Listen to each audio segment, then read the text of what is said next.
Yo, what's up, YouTube? I'm all for people hustling and doing what they have to do to get by. But the thing about hustling, in terms of being in the professional world, right? The whole idea of being the middle class or upper class type of hustler is based off of you having a certain area of expertise. For instance, a doctor, right? Doctors are paid. When you see the whole idea of a doctor and he has his own practice, well, that's his own business. That's his own hustle. Why? He has other nurses and doctors working for him.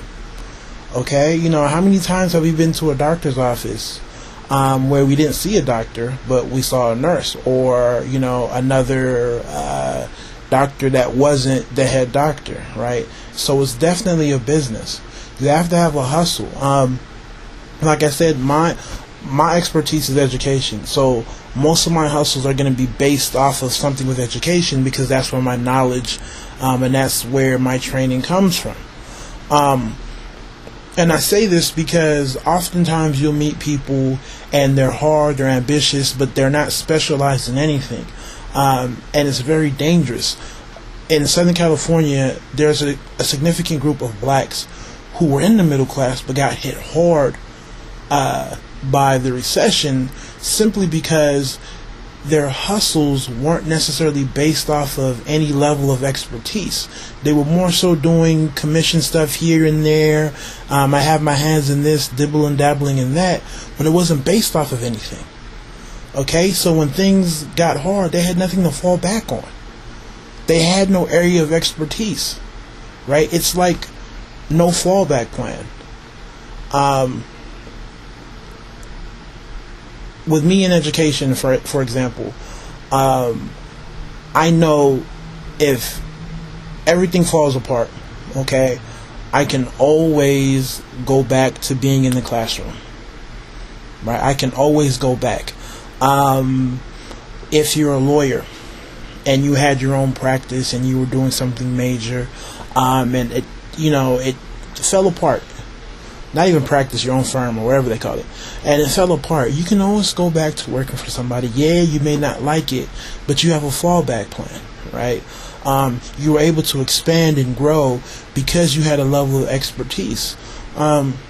Same thing with the nurse. You know, a lot of nurses, are very ambitious and they do a lot of their side hustle things here and there, but if things fall apart, they know they can always go back and work for a hospital, or work for some private company. Is it ideal? No, but they have a level of expertise. So oftentimes when you're dealing with black people, and you're dating, you're trying to figure out where people are going, you always look for ambition. I do. But what is it linked to? Right? What skill or area do you specialize in? That's why personally I'm so wary of people in real estate, because the money is good when things are going well, and the majority of the people that I was speaking about in terms of the black middle class that got hit hard were the ones in real estate, and the whole idea of giving out loans, right? They're all part of the legit side of it and the shady side of the whole home loan industry type hustle when that was going on a good 3, 4, 5 years ago. They were all part of it. But when it hit belly up, they had nothing to fall back on. There's a guy that I know at the gym who also got involved in that, and it didn't work out for him, but he had a background in accounting. So now he's doing accounting, and it's not ideal for him, but he has something to fall back on.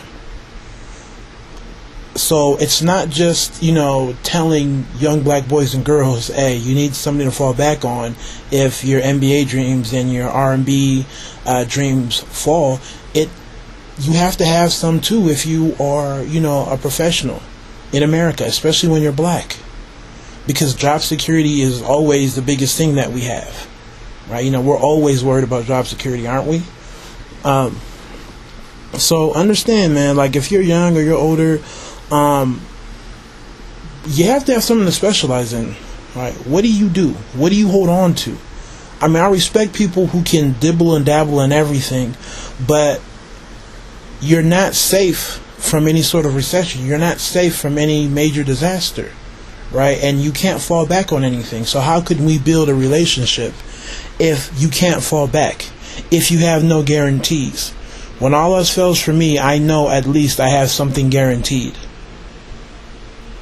And if you don't have it, to me, I'm not really too sold on the whole idea of you being ultra ambitious, because life is life.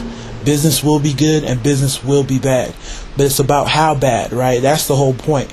Somebody who's secure can guarantee you, right, when things get bad, we will at least be at this level, and that's what we look for, okay? Because you can have all the growing potential in the world, but at the same token, right, you can fall.